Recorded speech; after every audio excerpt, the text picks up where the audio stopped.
BRB UK. Worse teeth, better accents.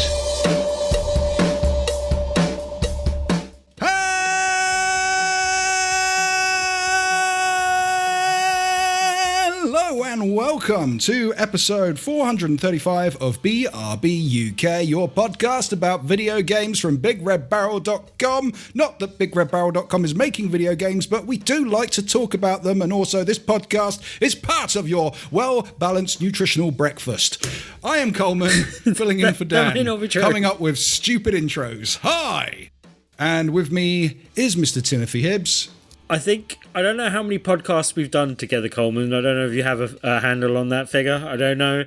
But that was the first time that you've done the introduction and I was actually expecting your introduction. I can't remember ever expecting that before. You usually catch me by surprise every time. So there you go. And because we have no Dan, we need to find a lad to fill in, and that lad he is here. Here's our good friend Ed.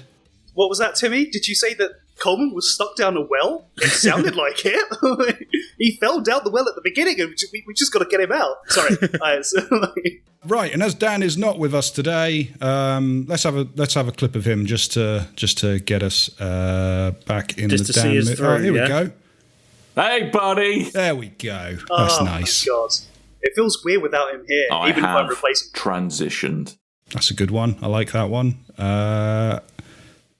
Roger me with an avocado and call me Keith. Yeah, that's a nice one. Little raw. Rawr. That's classic Dan, that is.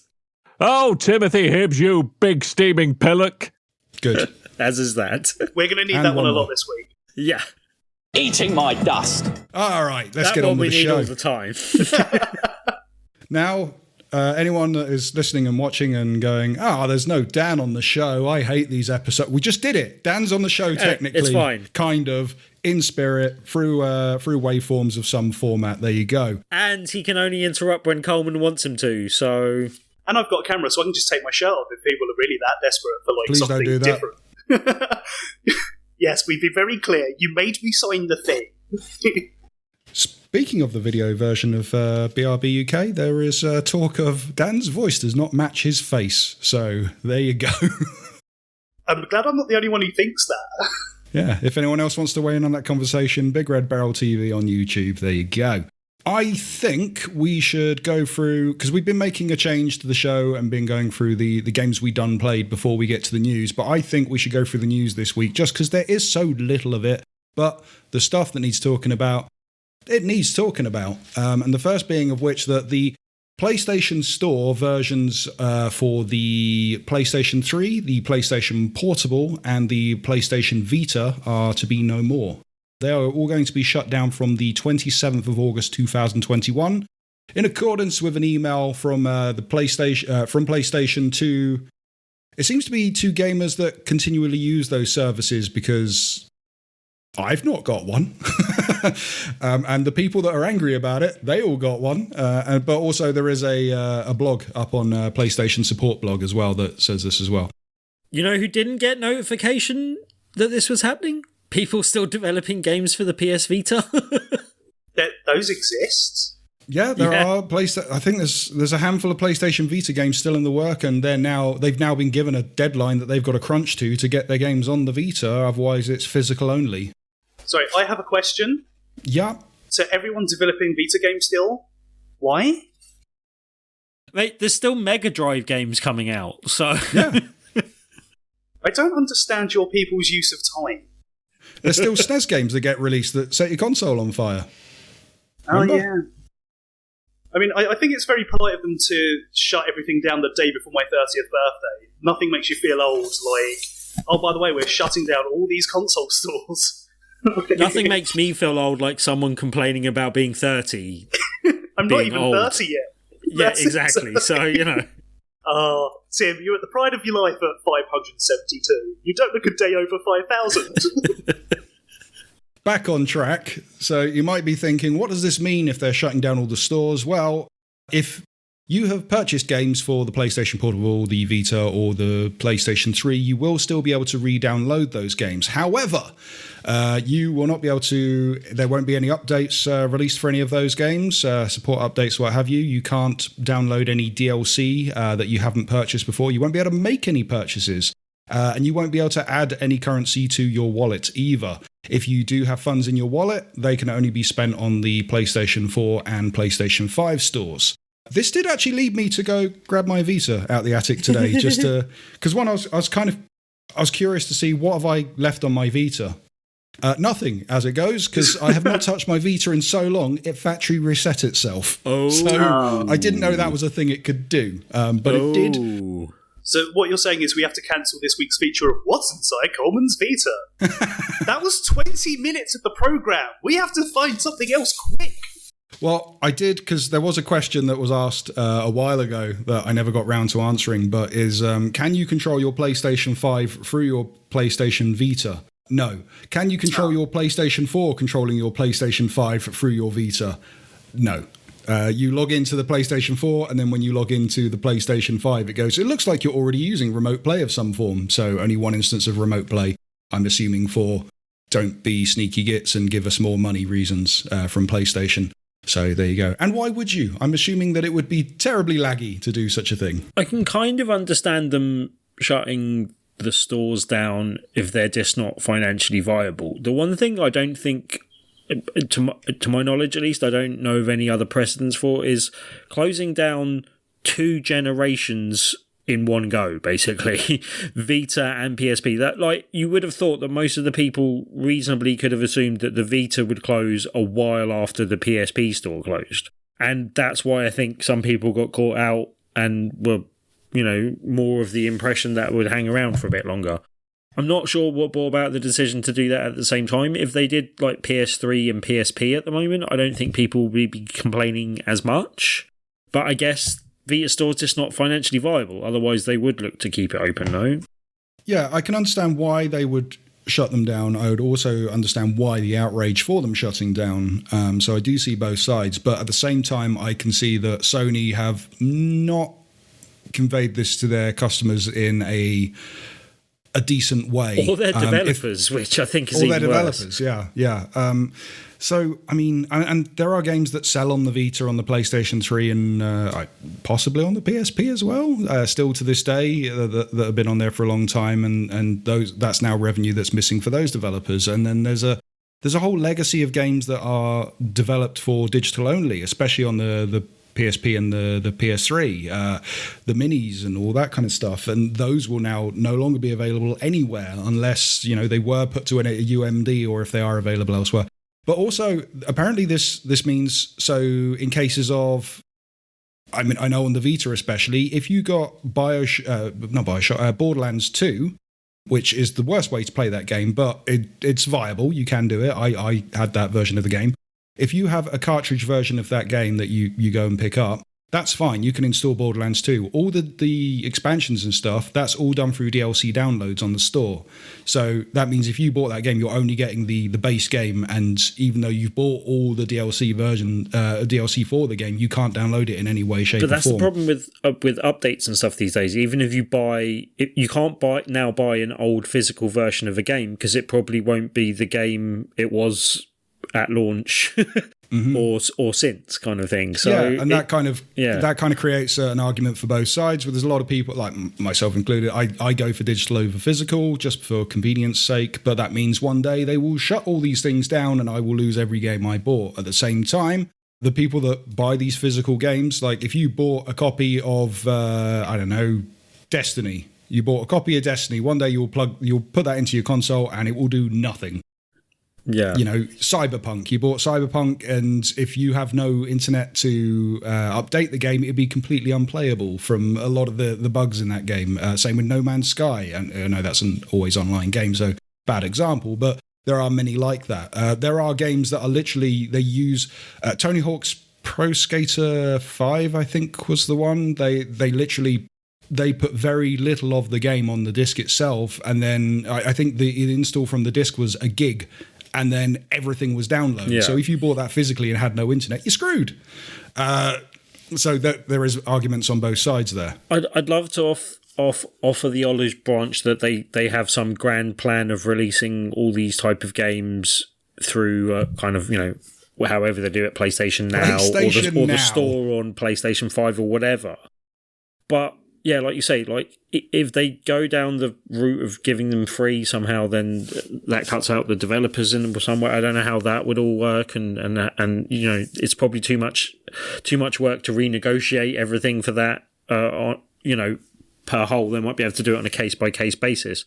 But it just seems that Sony don't have an interest in the preservation of a games library in the same way that Xbox do, and I don't know if it's like not having as much history to mine, because like Nintendo have such a long and varied history that they can just go back and remake a game from a few years ago, and it's enough time has passed that that's something that's viable. And I think that Xbox, being a newer company and having a smaller breadth of overall content that they could look at curating and continuing forward, obviously they've had that plan for a while, and we're seeing the payoff of that plan coming to fruition. But yeah, I think it was easier for them to do, and that there was a different philosophy that was working for Nintendo and PlayStation previously, of just having that content as content to go back to and remake and reimagine and stuff like that.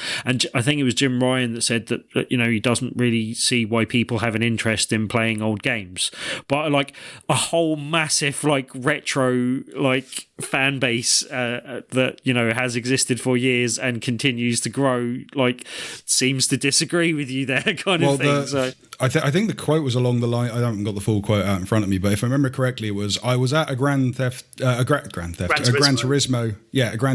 event, and they had all versions of the game set up, and I was looking at the PlayStation and PlayStation 2 versions of the game going, these look ugly, why would anyone want this? To which there was a massive blowback of, we want this, or you don't, PlayStation don't care about their past and all this kind of stuff. So yeah, I totally get what's going on. And it is a shame. I hope there is something going forward, because especially when you look at the other side now, and Xbox allow for Xbox 360 and Xbox One games to be played on their modern day consoles. And phones as well. And stream to devices through the cloud and stuff. Yeah, they announced original Xbox games will be playable on the cloud this week. So it's... When you do something like this and don't give a decent enough reason, like they didn't say we're shutting these down because of this, or we're shutting this down to refocus efforts into this version of or to improve your experience or anything like that. I mean, the only experience I've seen of the PlayStation Store is the PlayStation 5 was coming out, they updated all the stores, and now it's worse. Yeah. It's better on the console, terrible on a browser or on your phone. So, I don't know.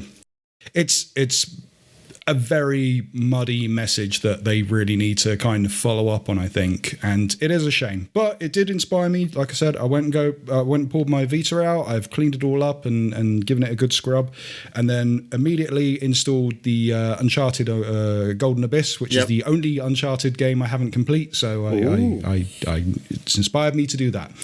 But also, it reminded me that if you go to the store on your Vita and then go to your downloaded games, it pulls up all your Vita games and all your PlayStation 3 games, which you can't download on your Vita, for no reason, and gives you no way of filtering that whatsoever. And it's really irritating. So you're just there going, what games do I own? Scroll, scroll, scroll, scroll. Very slowly scroll, scroll. I mean, one thing that I think's kind of missing from this discussion about like closing down the PlayStation 3 store is that, like, as you mentioned, Xbox Series, you can actually play like 360 games on it. Like, one of the reasons why I'm thinking of getting one of those is because I've got a bunch of like 360 titles I've still got finished from like years and years ago. But the PlayStation 3, because it had like the cell processor and it was notoriously like difficult to develop for, you now have this weird issue where, the games weren't back compatible on the PlayStation 4, they aren't back compatible on the PlayStation 5. You might actually just now lose an entire generation. Because you can still play PlayStation... Well, I don't know if you can still play PlayStation 2 stuff, but like PlayStation 3 is pretty much the only generation which you cannot back compat in some way, as far as I'm aware, because you've got PlayStation Now, though.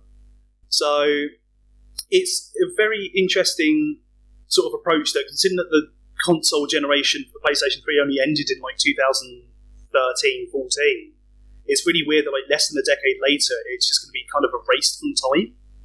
And then the other thing I had was just a flippant joke about, imagine if you bought a PlayStation Portable Go. Imagine how red your face must be right now.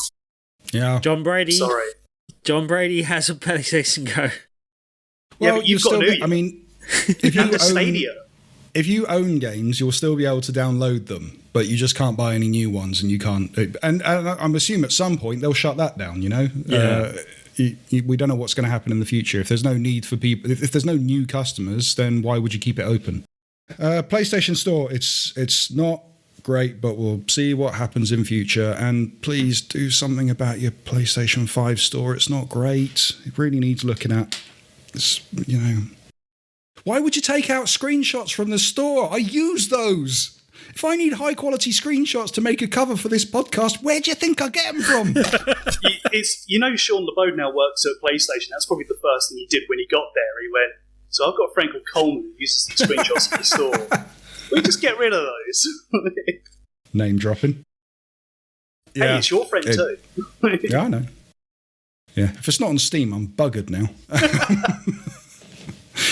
Okay, the other news is there was a Twitch gaming showcase at Idea Xbox, and I thought this would be bigger news than it is. It is just all the indie games, but a lot of it is stuff we already knew about. Looking at the big news is there was a couple of highlight games that they went through, but also there's going to be 20 games from independent developers launching day one with Xbox Game Pass. And then they listed out with a very quick package, 60 games that are coming to Xbox overall. Any of this lot taking your guys' fancy? Anything you wanted to get into at all? I saw bits of this whole broadcast, basically. I kind of watched about half of it and then meant to go back to it and then completely forgot about its existence. But yeah, I saw a lot of people saying they were fairly unimpressed with the overall lineup. Yeah. I saw a couple of things that were, of vague interest. Stalker 2 was interesting to me. I think I played a little bit of the first one, but not really. But we had Stalker 2 at one of those big Xbox Series X, like when they were doing ages of this is gameplay footage of Assassin's Creed. No, it isn't. And then eventually went, okay, we're going to do a bunch of stuff. Here you go. Kicking off with Halo, and Stalker 2 was in that lot. Yeah, and I'm not entirely sure how much of a slightly backhanded compliment it is putting Stalker 2 in with all the indie game stuff as well. I don't know if that's good or bad, but I didn't see much else that really sparked my interest very much. And the whole, without sounding too bad, because obviously these kind of things are difficult, but I think, we didn't really talk about the fact that the BAFTAs were last week as well, basically, or, just because I think they were on the night we were podcasting again. They kind of slipped through our Newsnet. But that was quite a glitzy and glamoury and well put together thing. And then literally the next day or so, I think this Xbox thing came up, and I think it didn't look quite as good and professional in contrast, like quite so soon after something that was quite so slick and well presented. This seemed a little bit less professional anyway, let's say. But also, yeah, I don't know, it was a weird format, and like the interviewing people is nice and stuff, but I don't know, it just didn't work for me really, and I don't think it was a great way of showcasing the games that they were showing off entirely. I don't know exactly how they would have done that better with all the games that they were showing, but yeah, from what I saw, yeah, it didn't really interest me that much, and that's probably why I forgot about it existing and didn't actually go back to it and do my homework this week, so yeah. That's fine. I mean, they showed off Soup Pot, and that's all everyone needs, really. It's a game where you make soup, and I am all for that. I always think that more indie games are good for a platform. It's just I'm now at the point where I just don't... I think, I need to sit in a room with, 20 men in suits who all explain to me for 3 hours how Game Pass makes any money whatsoever for anyone. Because... it was reaching a point with the EA Play stuff where I was like, okay, there's got to be some shenanigans. How are they making money off of they're making money off of this? And also, I did the trial of it on PC, and I was one of those people who got caught by EA Play going, oh, it's going to launch in December. And then it went, no, it's not. And then, like, the moment my Game Pass expired, like, I let it run because I've got other things to do with my life. Like, they went, cool, EA Play's here. And I just went, oh, great, why did I do this? Yeah. What is my life? So... Well, I mean, the biggest thing for me on this lot, other than if you go and look up all the games that they announced on, because they put up a blog post over on the Xbox blog, but other than that blog post being called So Many Games, which we do like the name of, so many games. They did announce that Sable will be one of the 20 games that's going to launch on Xbox Game Pass. And Sable is this title that only I've never seen like a full in-depth version of this game or explaining this game or what it is. All I've ever seen is it's always in hype packages. There's always a quick snippet of it, and every time I go, wait, what was that? Go back.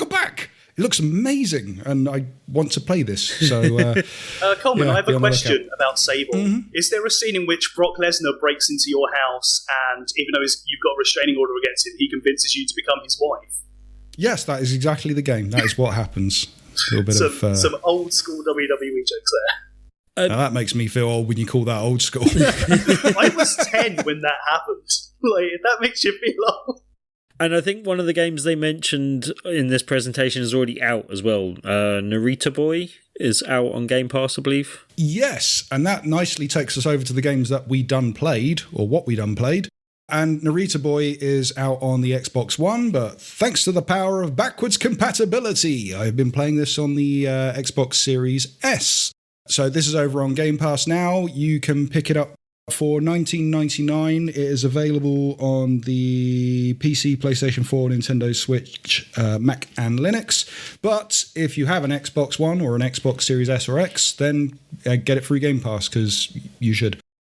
Now, this one's been popping up a lot because it has a very 80s retro look to it. It is a 2D hack and slash pixel art style platformer. It takes a lot of inspiration from the 80s. The story is a little bit Tron. The idea is there's a guy who made a video game. Inside that video game is a land called the Digital Kingdom. And one night he gets sucked into his game by an evil force called the Him. As you do. Yep. And his group of baddies called the Stallions. And after bringing the creator into the game, they have stolen his memories, so he can't do anything about it. And then the kind of good forces of the game, they bring in another character, like a Flynn type role, or a Captain N, the games master, if you will. And he gets sucked into the game, and you become like the pixel hero. And you have to go through and beat various members of Stallion and try unlock the creator's memories to bring him back to the real world. The first thing to note about this game is gorgeous. They do this because it's an 80s retro game, they do this kind of scan lines, sweeping graphical glitches and things like there's bouncing textures on the side of the screens and things, much like playing this on an old CRT. And it works very well for it. There's a blur to it and the way it looks. It is a very gorgeous looking game. And it seems to have got a lot of people's attention. From playing through the game myself, it seems like a lot of people start this game because it is on Game Pass. If just judging by the achievements alone, a lot of people start it, they don't get very far into it because there is a point in the game very early on where you have to solve a puzzle and it's not overly clear how you solve that puzzle. So I had to look up a walkthrough to get past it myself. But once I did, it made sense for the rest of the game because you have to have pen and paper to the side and write down little icons as they appear and use them in the, it's an old school mentality of playing video games for me, and I love it. Once you get past that point though, every achievement I'm popping up goes rare achievement and the little diamond icon goes off, and but that's just like a simple achievement you get through playing the game. Everyone's dropped off at this puzzle point. There's also some other complaints about the gameplay changing and stuff, but for the most part it's the look of the game, the sound of the game, the way you play through. You're doing your platforming, you're unlocking different moves, and then those moves are then used in part for the platforming, but in part for taking on different enemies and bosses and stuff as the game carries on. It's a very creative game. It looks gorgeous. It plays really well, very responsive. I'm having a lot of fun. It's not that kind of level of hack. Just because the game looks a bit like Dead Cells, it doesn't have that satisfying like point-to-point action and then that level of difficulty as well. This is, for what it's worth, a very modern take on a retro game in terms of difficulty and stuff. You can breeze through this pretty easily. I think the main game's about 6 hours long if you just go straight through A to B to C to D, and but it is a very satisfying game to play. So the kind of two parts of it, the kind of parts that make the game up, you've got your platforming, your hack and slash, as I mentioned, your boss fights, but then also you get these story beats, which is you trying to unlock the creator's memories, and it takes them through the memories of the creator as a child going up into a game developer. And those are very interesting themselves. But then also there's kind of callbacks to other video games where it might throw in a bonus mode of some form. So at one point you get turned into a stag and then you gallop across a field, but there's no real reason for it. You just go from one side of the screen to the other and then it's over. Another point you're riding one of those stags and it's more like kind of like the Battletoads speed bikes type things from the old NES games. Really, really hard.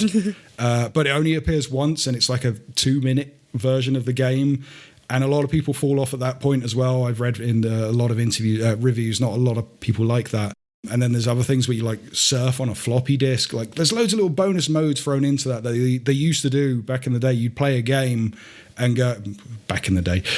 Back in my day, you'd play a game and you'd pick up Terminator 2 and it looks like a side-scrolling platformer. But oh no, it's also a racer and it's also a puzzle game and it's also a weird point-and-click first-person shooter, all thrown into one. And they kind of do that, but not in so much as this level is this level is this level is this. It's like these are the two main modes throughout the overall of the game, and then we throw in this stuff on top of it. Odd bit for just a bit of variance. There seem to be like things you could ride, vehicle type things. Yeah, that's the riding on the stag and the floppy disk stuff. There are the kind of mini, and they are mini games to it. They're not the overall part. They're just little breakups in between.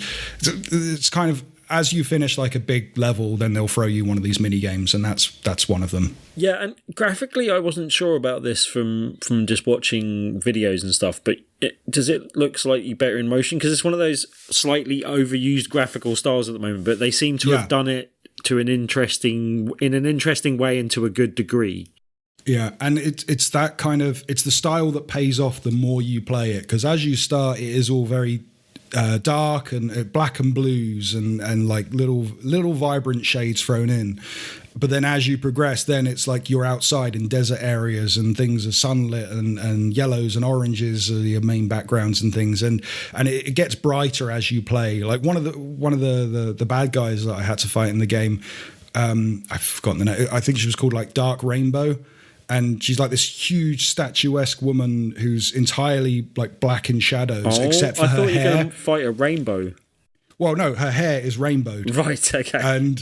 And that's kind of like, so and then they can kind of sink into the shadows and sail through the floors and the walls and the ceiling and stuff. But you're on the lookout for this kind of hints of rainbow coming from their hair, and they use the hair as the attack and stuff. It's really cool. I really, really recommend giving this game a go. Especially if you have Game Pass, go play it on the Game Pass. But I think 20 quid for a game of this length and scale is definitely worth trying out if you don't have access to an Xbox. Yes, Ed? I have a question. How tall is the tall lady?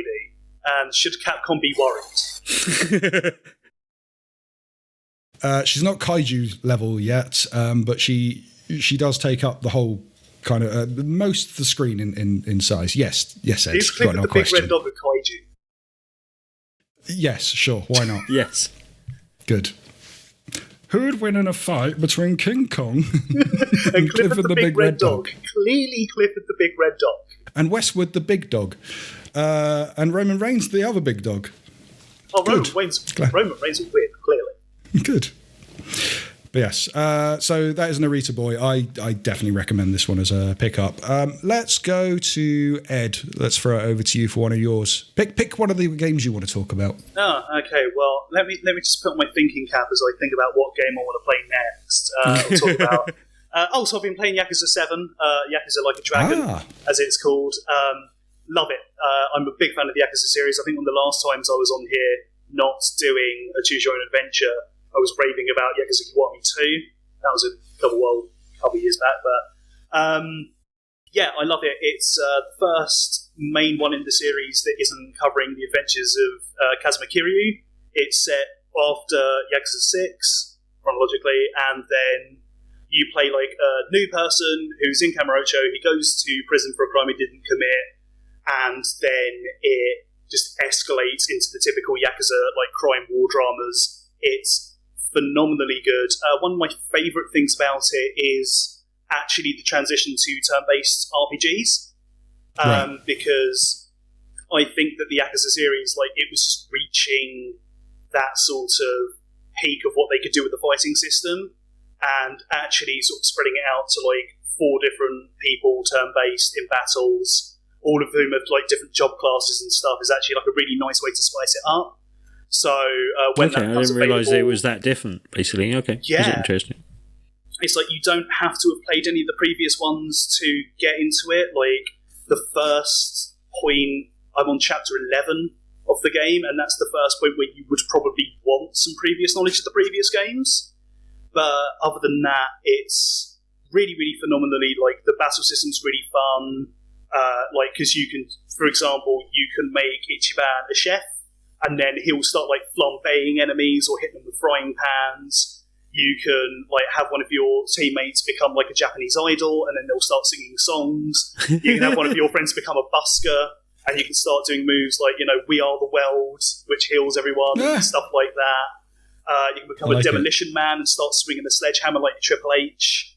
The ones that I've just recently unlocked are, because when you reach certain bonds with your teammates, you unlock new classes for them, and one of them is the Devil Rocker. So you all start wearing like Kiss level makeup and going around, literally, like one of your moves is like going at people and embarrassing them to fucking death, or embarrassing them to death. And one thing I'll really quickly say about it as well is I really love the opening like few chapters of the game, in terms of something that's really powerful about it. I think is that the other Yakuza games have kind of just been about, okay, well, here's, you know, what life is in Japan, or what it's like being a Yakuza, what it's like being in the crime family. Where this one, like, very early on, your character becomes homeless. And they don't just go, oh, look at all the wacky adventures you can have while you're homeless. It spends like a load of hours going, no, being homeless in Japan really sucks. Here's all the reasons it sucks. Here's all the reasons why people don't understand the problems that affect the homeless people in Japan. And it goes from everything like, you know, maybe they've got like issues in their life that, you know, maybe they're running away from something. It's impossible for people to get jobs in Japan sometimes because you need like an address, and if you're homeless, they won't even consider you for roles. And then, like, a few chapters in, you start working in, like, a bubble place, I think it's called. It's basically, like, a place for extracurricular activities. And, you know, there's loads of sex workers there, and you think the game's going to go, oh, because the previous games always have, like, segments where, like, in Yakuza 0, you get achievements for, like, watching the softcore porn videos in, like, one of these, like, video shops and stuff like that.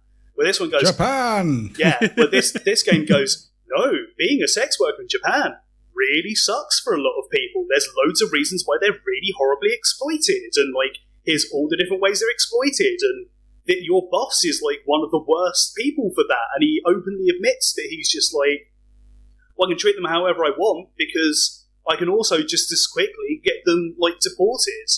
And, like, the opening, like, few chapters of that game are not in terms of like the actual beat-for-beat story compared to the other games, it's on a par with some of them, but in terms of like the cultural stuff, it is probably like the strongest one. And that's probably the thing I would say most is you don't need to have played the previous ones. The combat system's really fun and different, and I think it tells some really interesting stories, not just through narrative, but culturally. I really want to play this game more so than, I really wanted to play Yakuza when I first saw a trailer for it, as a teenager, and then it didn't come out to the UK and I'd lost all interest at that point when it finally did. So not since that moment have I really gone, I really want to play this game. The only issue is because I was going to pick it up on the PS4 because you get the PS5 upgrade, but then they went, hey, if you play it on the PS4, the save data doesn't move over. So I didn't bother. But they're all on Game Pass. Yeah, and it's a shame because it was on sale over on Like a Dragon's not on Game Pass. Oh, yeah, no, sorry, but all the previous ones are if you want to play No, I know. But Like a Dragon it had like 20 quid, I think, knocked off the price over at Christmas. So I really was tempted to pick it up. And I probably will at some point, but I'm waiting to play that PlayStation 5 version, which it's out now, I think, on the PS5. Yeah. I just still don't have my PS5, but I will. And I really love this idea of it's a fantasy RPG set in the real world with real world elements and like all the classes are real. And it's only because like the main character is obsessed with Dragon Quest. Yeah. And so he sort of like really imagines the enemies as like being different, and yeah, it comes which up is quite great a lot. because it's a different company. I was a bit surprised how often they reference Dragon Quest. I was just like, but that's Square Enix. Do you guys have like some sort of behind the back deal that I don't know about? Japan. I have a question, Ed. Yes. What is Like a Dragon? What do you mean? Well, isn't that just a dragon? So my understanding or a of it is dinosaur, maybe that's like a dragon. I think it's one of the. I think it's one of the lyrics to the Double Dragon animated series, if I remember correctly. The original main character Kazuma Kiryu had like a full dragon tattoo on his back, so he's the dragon of Dojima. So rather than is this guy like the previous dude? Is that what they're saying? Yeah, it's instead of like the dragon, he has like a dragon fish on his back. He wants to be a hero, but he's a bit goofier about it. Oh, okay, and I forgot my think we favourite just stumbled detail. across the answer there. A dragon fish is like a dragon. It is Yeah, like a dragon. Gyarados. Yeah. One last word on the game: you can still hit people with bikes. 10 out of 10. Okay. Nice. How does one become a dragon? Can I become the dragon of Gosport? Yeah, I mean, if you just get like someone to scribble a dragon on your back and you walk around starting fights and being a Mary Sue all the time, I think you'll be fine. Like, that's basically me back home. Yeah. Or just develop more dragon-like qualities. Hoard gold, preferably into a cave. I mean, you do have the hair to be Jeff small Bezos. dwarves and other small people. Breathe fire. Call yourself Smell. That'll help. Be voiced by Benedict Cumberbatch. That'll also two help. really bad movies. Well, that definitely sounds like a recommend, and I can't wait to play it. I'm going to run through this one very quickly because it's super easy to run through it quick because there's not a lot to it. But Genesis Noir has finally come out. This was meant to come out last year, I think it was, but it got pushed back. This was a Kickstarter success story. This also, Xbox One, out on Game Pass. Otherwise, you can buy it £12.49 on Nintendo Switch, PC, and Mac. Not PlayStation, sorry. And this is one of... This one's caught my eye a bunch of times because it's got this really interesting aesthetic to it. I thought this was going to be a kind of point-and-click title going in, but it's not. It is a puzzle that is run in different scenarios and wrapped up in this film noir style. No one speaks. Everything's done in a jazz music and mute, and it's really interesting. What the game is it's reenacting the Big Bang in the form of a noir murder mystery. And I really love that idea. Well, I think you know who did it, but you got to piece together why and if you can stop it, or you play as a watchmate. Yes, you play as Columbo. You did it. Lieutenant Frank Columbo. You play as a watchmaker, and who his love is shot, and you have to, and you find you have the power to rewind time, and you're trying to figure out why she was shot, and if it's something you can use your powers to stop. Okay. What it kind of makes is this 3 to 4 hour, very quick playthrough game that is really, really interesting to play. And I say that everyone should go give this a try at least, especially if you have Game Pass. But otherwise, £12.49 for a video game ain't a bad price. And this one is really, really gorgeous, and I love it. And again, it took me, much like the other one, it took me a little while to get my head around the start of it. And then once I did, I was glad I pushed through because it's a really, really good game. Yeah. I have a question. You see, my wife, she knows you did it, Chris. She, my wife, she loves Genesis Noir, and she knows you did it. She's a big fan. Go on, Ed. You got another one. I'll quickly go through Puyo Puyo Tetris 2. I was given a free copy of this from a Sega stream they were doing for special effects. It is really, really fun. I've been playing it on the Nintendo Switch. If you played Puyo Puyo Tetris before, it's more of that. But if you haven't, it's just basically a combination. What if I have? Well, then I'll just tell you that it's a lot more of the same, but with more variants. There's more characters. There's more fun ways to play. If you've not, it's like some levels you'll be doing Tetris, some you'll be doing Puyo Puyo. So that's it's a connect 4, or like you connect same different coloured orbs of like 4 or more, and you can chain them to create bigger combos. Sometimes you'll be doing Tetris versus Puyo. Sometimes you'll both be doing Puyo. Sometimes it will swap after like 20 seconds. So you'll be doing Tetris, it will swap to a different board. You can do that. There's puzzle stages where you have to try and solve everything as quickly as possible and get the biggest combos that you can. It's been really fun. One of the interesting things about it is that it's got auto difficulty. So if you fail on the stage a bunch of times, it will go, like if you quit out the stage and then come back in, the difficulty will like drop from like a 10 to a 6.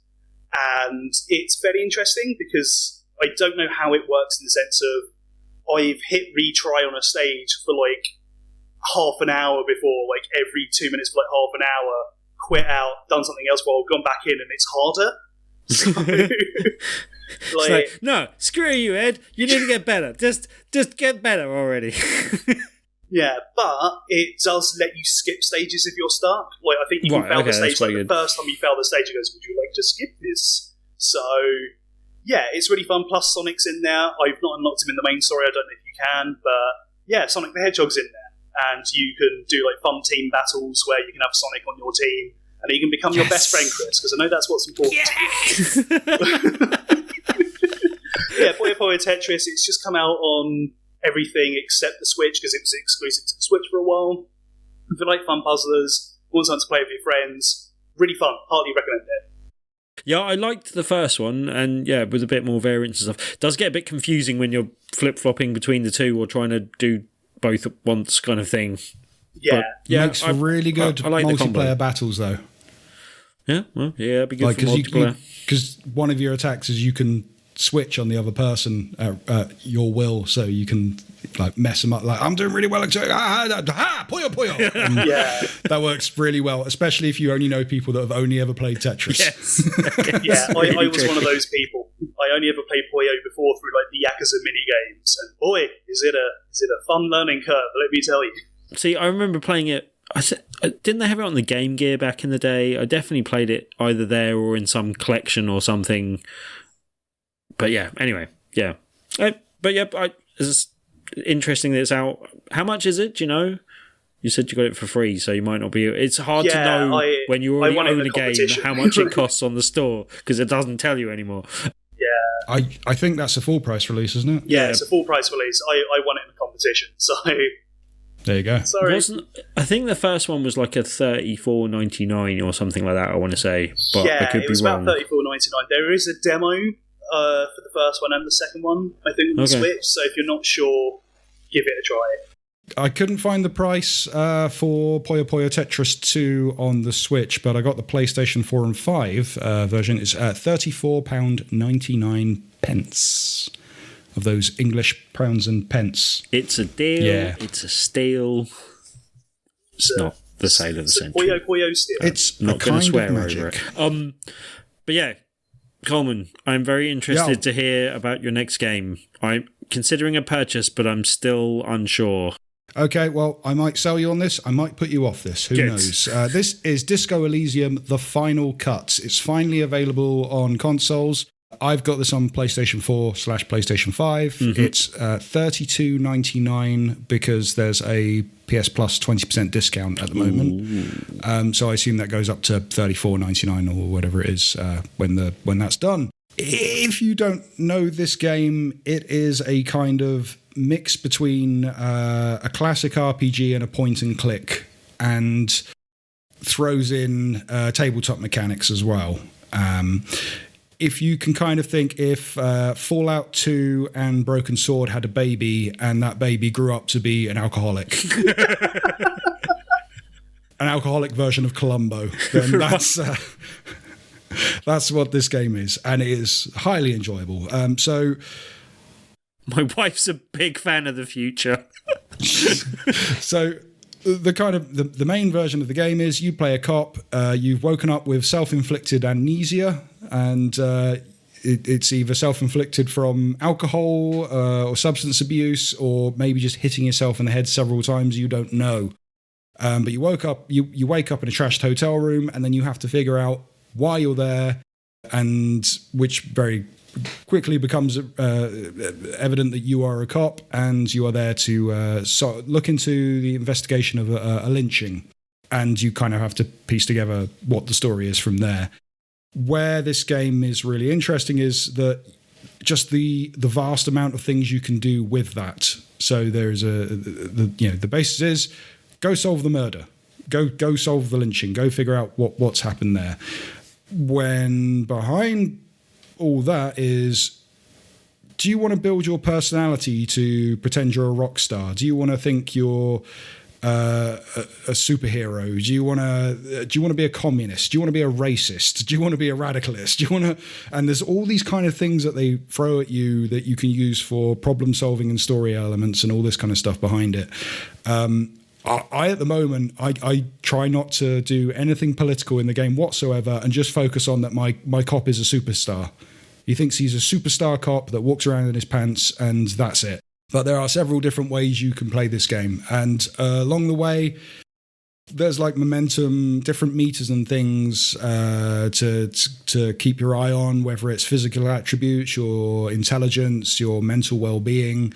You can literally get so depressed that the game will end. Like at a point, investigating this hanging body, we were trying to figure out how to get this body down from its noose, and it came up with the idea of, we can shoot it down.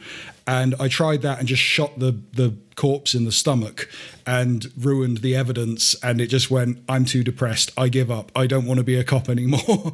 And like that was the end of my game. So and had to restart. So you have a low mental run, basically. You have low mental health. Very low mental run on mine. I went for intelligence, but he can fail very easily. You get very depressed very easily because of it.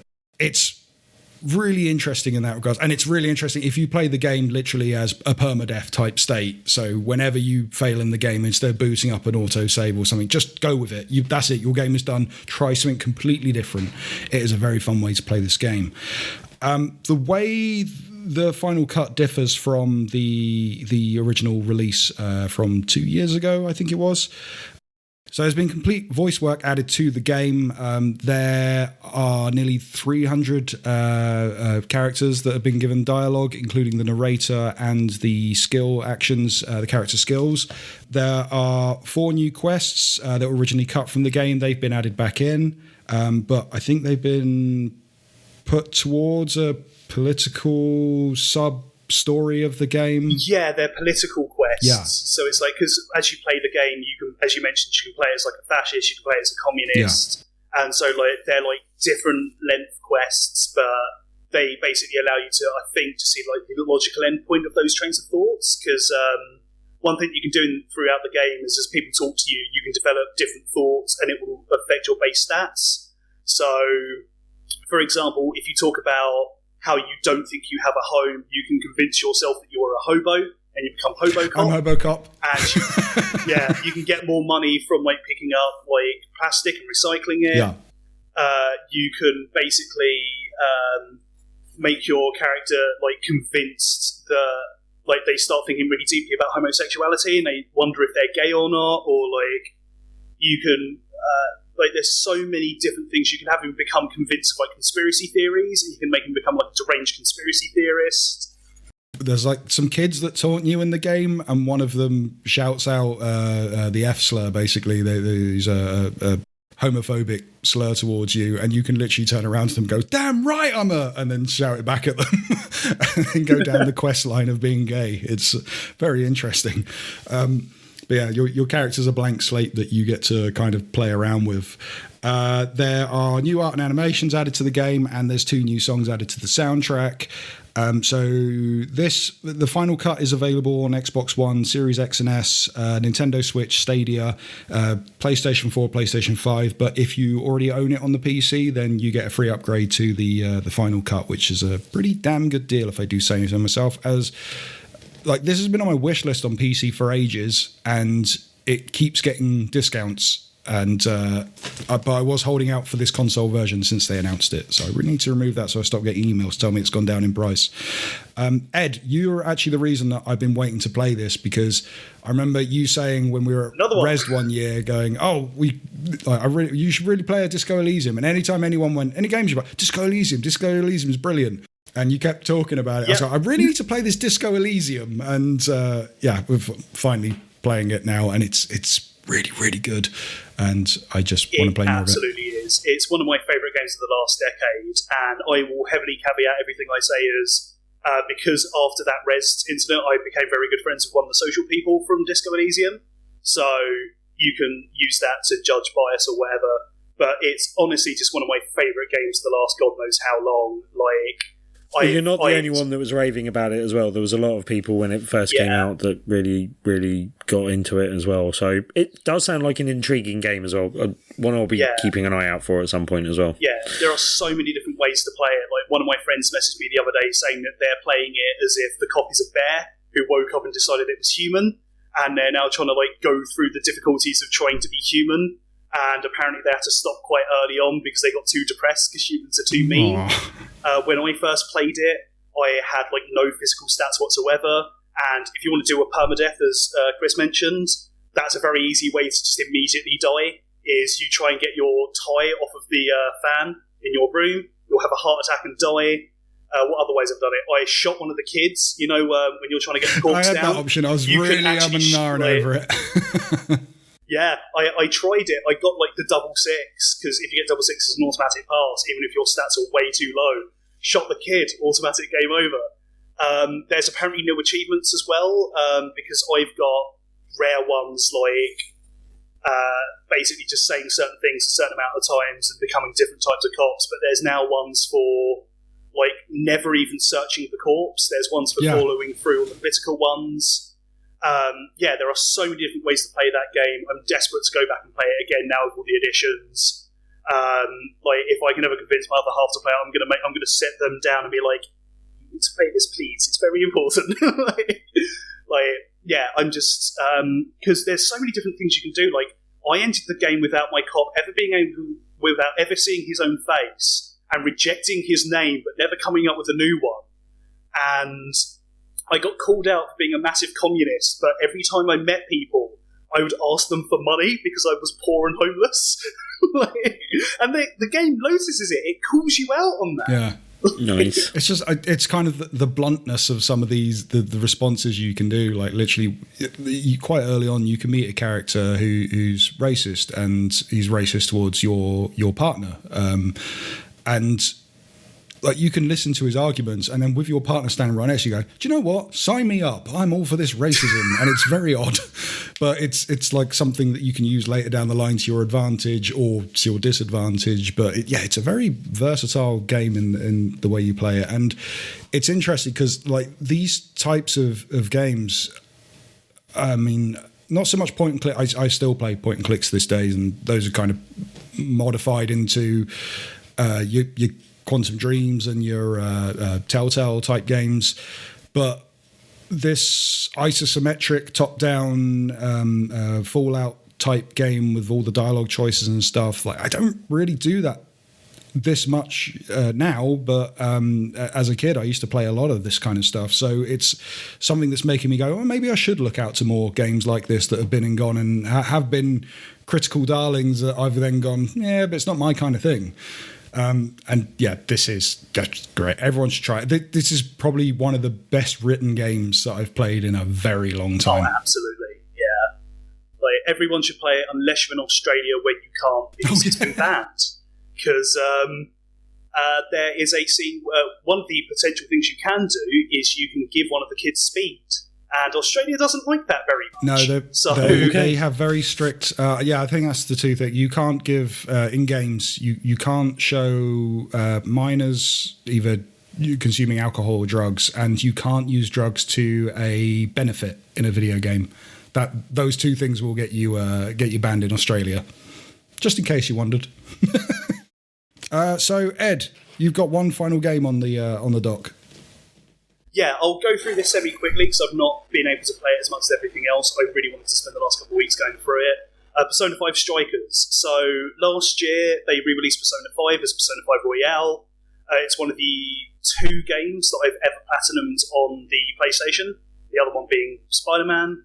And Persona 5 is absolutely brilliant. It's a really great, turn-based RPG where you play like a teenager, you get sent to a different high school, you have to live in a different part of Japan for a year, and you discover that there's like an alternate world where people are like intensely corrupt and you can change their heart. Like you go into their mind palaces, you steal their innermost desires, and you help them become like better people by admitting to their crimes. And Persona 5 Strikers, it's based off the original Persona 5, not Royale, but it takes place about 3 months after the end of Persona 5. And you go back to the town to visit all your friends for summer holidays, and then it turns out that like the metaverse hasn't quite disappeared, and you go on a road trip across Japan in order to try and take down this other alternative world. It's really cool. Instead of turn-based RPG, it's now warrior style. So Muso! You attack like loads of enemies at once. You can seamlessly, well not seamlessly, you can swap between all your different teammates and use all their different personas. You still have the ability to swap between personas at will. It's really, really, really fun. Like, if you've played a Warriors game before, you sort of know what you're getting into, but it's a lot more heavily stylized. It's a lot more in the Persona style. If you've not played a Warriors game before, it's either this or Hyrule Warriors Age of Calamity I'd recommend. Both of them are, like, I think perfect to get people into, like, the Muso genre. I'm semi-early into Persona 5 Strikers, but the one thing I would say is that it really heavily assumes that you've finished Persona 5 and you know pretty much everything about it. So that's a big difficulty in selling it. The only other issue I have personally is I understand it would have been an absolute massive undertaking. It wouldn't have been like super worth it, but it's in that in Persona 5 you can romance like loads of different characters in the game. You can. And a lot of them are like your party members and stuff like that. And because then in Persona 5 Strikers you basically go back to that same group, it basically treats it as if you didn't romance anyone. Oh. And which is fair enough because it probably would have caused so many different permutations, but I would have really just loved an option that was like, did you romance anyone in Persona 5? Yes. Was it Futaba? Yes, correct. You get the better version of the game. That's apparently a controversial opinion. If you are looking to play Persona 5 before playing Persona 5 Strikers, and you have a PlayStation 5, Persona 5 is part of the PlayStation Plus collection, so you can download that. And if you want to play a better version of that, play Royale because it adds a few more characters. It adds an entire like coda act of like an extra 20-30 hours. And stuff like that. But obviously, that sounds like a reason not to play that version for me, but okay. Yeah, 140 hours, Tim. It flies by. As we discussed in private off mic before this show, paying for Persona 5 Royale and just playing the version of Persona 5 I have to see if I like it, I think I'll go with the latter than the former. Let's do that. I think you're making a mistake, Coleman, but I can't stop you. I do like. Romance Fuse Harbour, she's the best one. Okay, fine. I'll romance them all. It's fine. To be fair, if you go and end up wasting like 20, 30 hours on this one and then decide you really like it, you'll regret the fact that you didn't listen to Ed. Or I'll pretend that the other game just doesn't exist. That's also an option. That's also fair. By the way, I do like that I can play my girlfriend's PlayStation 5, redeem all the PlayStation Collection games, and then play them on the PlayStation 4. That's a nice little feature. Cheers, Sony. So it sounds like another recommend then, Ed. Yes. I just want to point out as well, all the games I've played recently are Sega games. That's just a pure coincidence. I'm not being paid by them. If they do want to give me some money or sponsor me, my DMs are open. They're not, but they know how to find me. Okay, so Ed's in bed with Sonic the Hedgehog, as we know. Yep. I've always suspected it. Sonic shill. Sonic the Hedgehog is Ed's first Sona. Oh no! No! That's ruined it now. Now we're going to play Persona later and be like, oh, I wish Sonic was my Persona. Actually, that would be really cool. Someone mod that in and then tell me. I've got Persona 5 Struggles on PC. I can mod it in. Find a way. Right, we have to get out of here. Any new updates on Geek Out for Gosh, Tim? No major headlines. Just keep doing what you are doing, people, and hopefully going to Geek Out for Gosh either on Great Ormond Street's website or just generally Geek Out for Gosh on Twitter and I believe Facebook and a few other places. And yeah, just for anyone that doesn't know, hasn't heard before, you can stream for to raise money for Great Ormond Street. In doing so, if you raise 250 quid, you get an exclusive Insert Coin t-shirt and pin. Yeah, they look nice. That's nice Great Ormond Street design.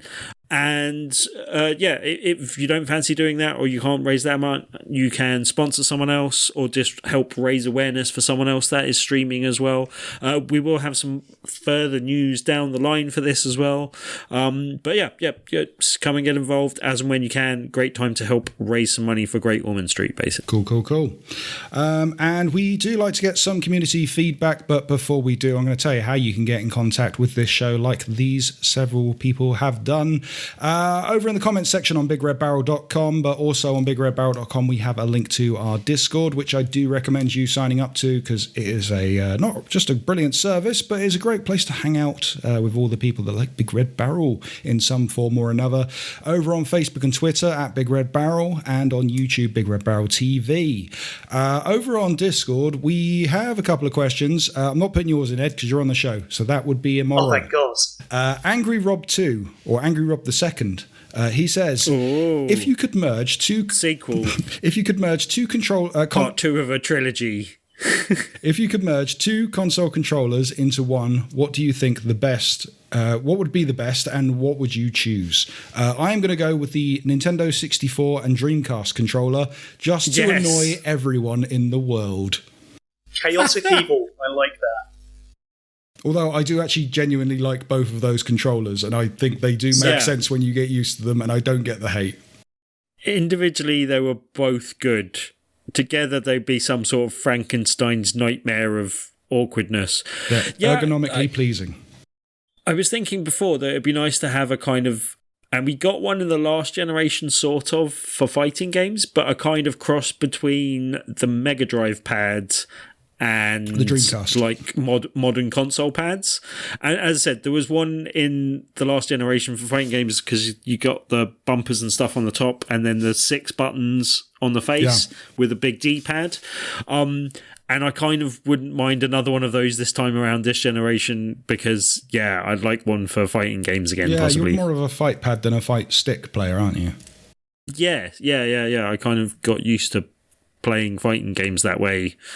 Even though originally growing up in the arcades, showing my age, I don't get on with the fight sticks as well as I don't know why, but I just like fight pads. And I haven't seen them announced yet for this generation, but then I guess we haven't really seen any big fighting games yet for this generation. Yeah. So hopefully by the time the next one comes out, we might see that come to fruition. See, I think since getting back into fighting games in a big way, I've transitioned from using the D-pad to the analog stick. So I think I might actually try a fight stick when those are available for modern consoles. Ed, do you have two console controllers you want to bundle together?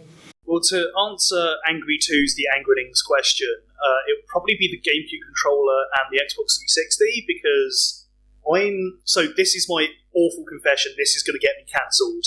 I use Xbox 360 controller on my PC, even when playing PC games. I don't use mouse and keyboard. That's fine. That's fine here, Ed. We won't chastise you for that. Dan's not here, so you're okay. All right.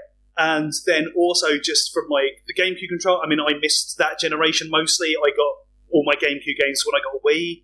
And then obviously, you could plug it in and use it as a controller for stuff like that. You can use it in the Switch.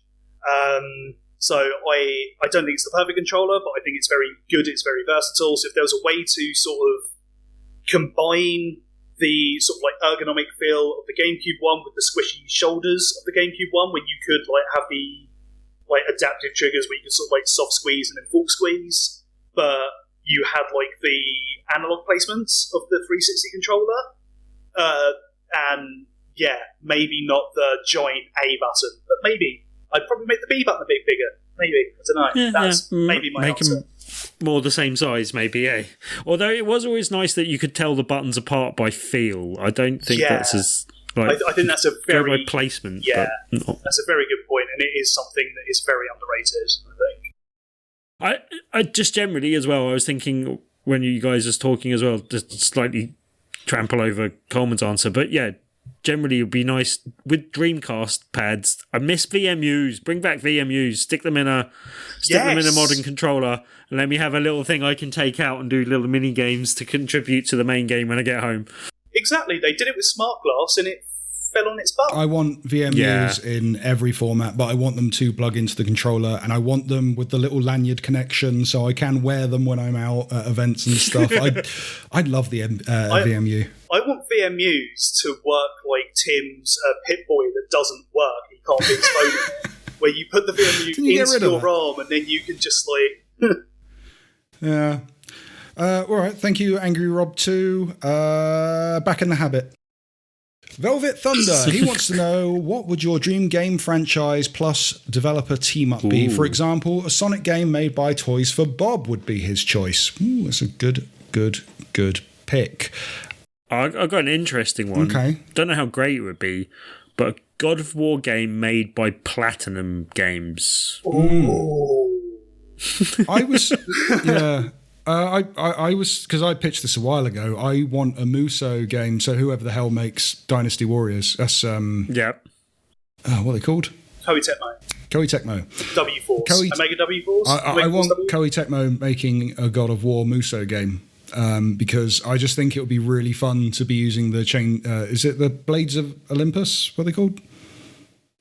Blades of Chaos? Blades of Chaos, that's it. I think it's Chains of Olympus. I want the Blades of Chaos just against 500 enemies, just tearing through them. I think that would be fun. Or a Devil May Cry Muso. I'd have that as well. Just all Musos all the time. Any action game, make it a Muso. Muso Warrior. Portal War Muso. Legend of Zelda. Muso game. Oh, no, wait, hold on. Age of Calamity. Really fun game. Heartily recommend. What you got, Ed? I'd really love the disco. I was going to sit here and be really pretentious, be like, well, actually, most of my favorite developers already work on my favorite games. I quite like the Ryogo Gotoku Studios, and I think Nintendo.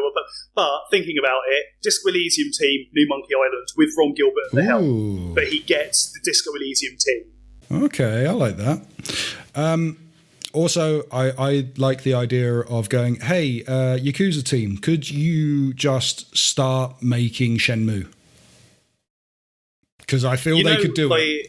Yeah, I mean, Relaunch. they recently, a few years back, they did a Fist of the North Star game as well, if you're into that.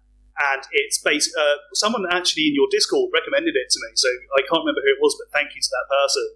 It is literally just like Yakuza. Was it Angry Rob 2, anime. Cruise Control? Oh, it might have been. But yeah, if you want, like, I just want them to make more Yakuza-style games, but for other genres. Give me a game with Wario, where you just play as Wario and Waluigi, so it's like Yakuza 0. In fact, make Yakuza 0 again, but with Wario and Waluigi. And, yeah, someone mod that. Tell me when you've modded it, let me know. I'll re-download the game on PC just to do it. Also, I'd like Rocksteady to make pretty much any Marvel franchise, but for some reason, like X-Men and Wolverine is really popping to my head as well, like or something of that sort of nature. Oh, I put together the Rocksteady Turtles Last Ronin game a couple of weeks back, and I stand by that all the way. That's a brilliant idea, if I do say so myself, and I do because I came up with it. Good. I think that is everything that we have time for this week. So we should go away and I should edit this show, and then we'll come back next week and we'll do several more of those episodes until we hit episode 500, and then we'll all just disappear into the night, never to return. I'm going to keep putting it out there that we're quitting after 500. Okay. I mean, you guys didn't hit the secret ending in episode 400, so I don't think I can actually come back for episode 500 and do the episode I was planning for that. Right.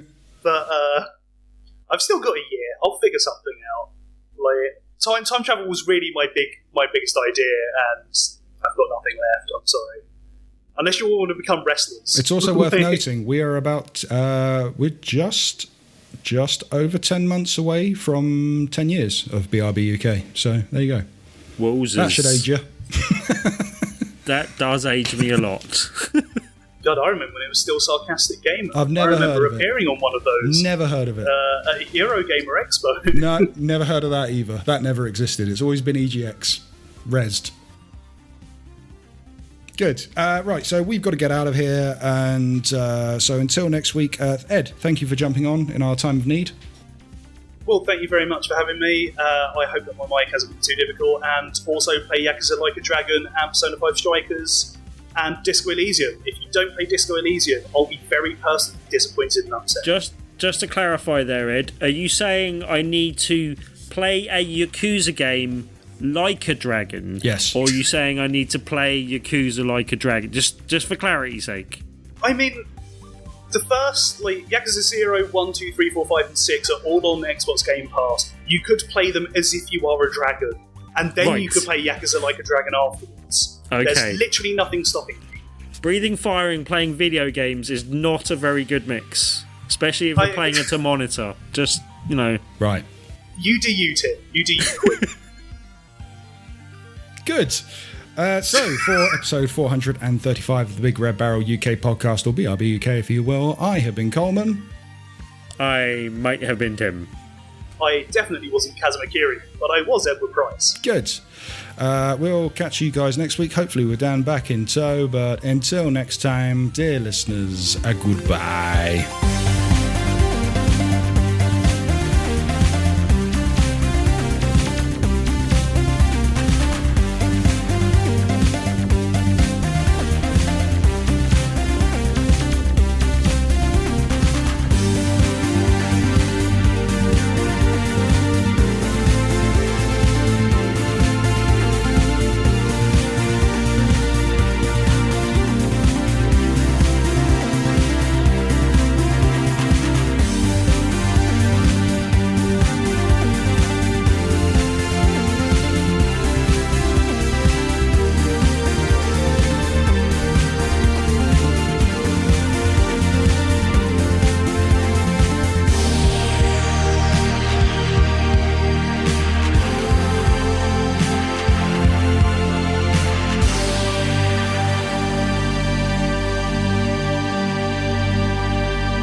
For the podcasting goodness that you just heard. Why not roll on over to BigRedBarel.com for more podcasts, news, reviews, and videos from the biggest, reddest site on the internet, BigRedBarel.com. This is they're going to enforce that the main stage, the big ticket event has got to be PlayStation All Stars Battle Royale is what it's going to have to be. That's what I reckon the whole thing. And they're just going to try and ram that game down people's throats until they accept it